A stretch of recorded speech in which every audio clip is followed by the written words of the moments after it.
The Department of Agriculture is on a mission to stockpile essential food products and produce to ensure price stability and deter market fluctuations.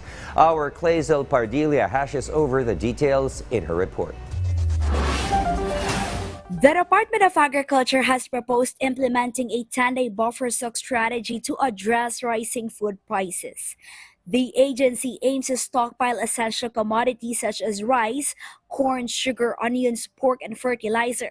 This to ensure stability in supply and mitigate market fluctuations. May section to ng Price Act na kung saan inaalaw ng department to import, to buy sa local or sa foreign para magkaroon ng opportunity na kung mahal ang presyo sa merkado, kung kulang ang supply, ay magkaroon ng intervention sa department para hindi masyadong magmahal yung mga agricultural commodities. The DA has assembled a team to study and formulate the implementing rules and regulations for the proposed 10-day buffer stock strategy. According to the Department of Trade and Industry, if the government maintains a prepared stockpile at any given time, this will prevent unscrupulous individuals from hoarding. This approach will also curb manipulation and price hikes of essential agri products, ensuring fair market practices for consumers. The Philippine Chamber of Agriculture and Food expresses its support for this initiative.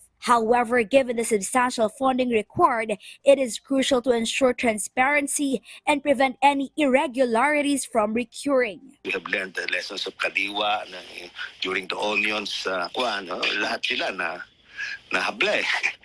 Nahabla sila, no? So, yung proseso lang, and government procedure should be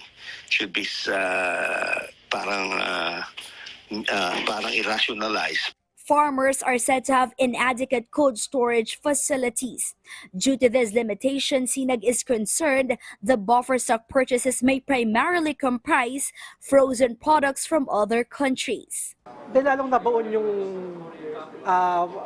local producers, yung buffer stocking is bibili ka sa panahon na mababa yung farm gate para matulungan mo yung farmers. And then, i-release mo siya pag mataas ang retail. Earlier today, House Speaker Martin Romualdez and Deputy Majority Leader Erwin Tulfo met with various farmers groups and supermarket associations to discuss the reasons behind the high food prices. We found out pala, hindi naman sila nagtataas pala ng presyo. Ang nagiging problem, pagdating sa middleman hanggang sa retailer, doon tumataas. Mag-meet ang Congress Committee on Agriculture to look into this immediately. The farmers group voiced their concerns, advocating for lasting solutions and the enforcement of laws to support farmers and reduce prices of produce. Napakalaki na ng volume of importation, sobra-sobra na doon sa tinatawag na minimum access volume.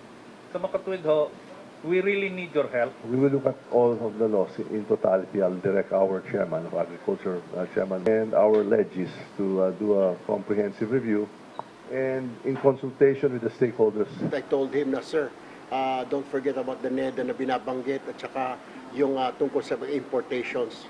And he nodded. Na sabi ko na we have to address this problem kasi konting kibot, import, konting kibot, import. Yun ang nirereklamo nila. And he said, okay, I will talk to the president about it. Clazel Pardilla for the New and Better Philippines.